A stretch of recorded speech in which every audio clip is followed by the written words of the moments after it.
Well, Ben, Symphony, with just about 3 weeks left in the session, it's looking pretty unlikely this proposal will actually get through. The bill did pass out of the Transportation Committee back in March, but it's now stalled in the Senate with the looming session end date of June 7th. Never thought in a million years I would get a knock on the door that a police officer came to my house at 5 o'clock in the morning telling me that my daughter was in an accident. LaPrette's daughter, Marianne, died in a car crash January 28th, 2010.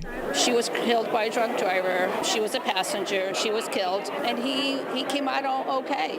He came out just fine. LaPrette came to the state capitol Thursday to talk to lawmakers about their proposal to lower the state's blood alcohol content limit from 0.08 to 0.05. When they're talking in their meetings, they're talking about numbers. So let's put a face to that particular life that was lost. Connecticut ranks as the third deadliest state for drunk driving deaths, with about 46% of traffic fatalities in the state involving a driver with a BAC of at least 0.01.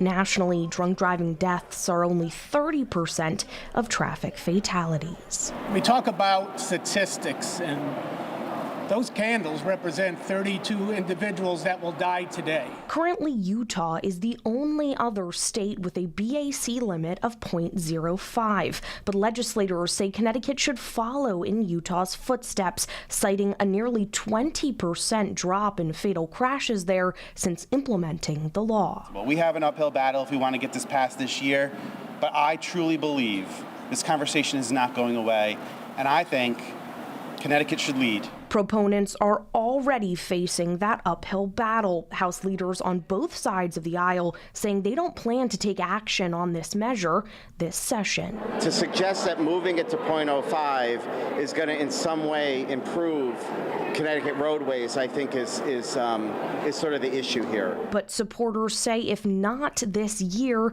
this will remain a priority for them next session. We can make all the laws we want, and we are working toward that. But nevertheless, we need to make a conscious cultural and societal shift. I also asked lawmakers today about the timing of this bill. Other roadway safety measures, like a wrong-way driving proposal, advancing through the legislature in wake of Representative Quinton Q. Williams' death earlier this year. Lawmakers told me this isn't a new issue, but they cited an increase in fatal crashes as the catalyst. Symphony, Ben.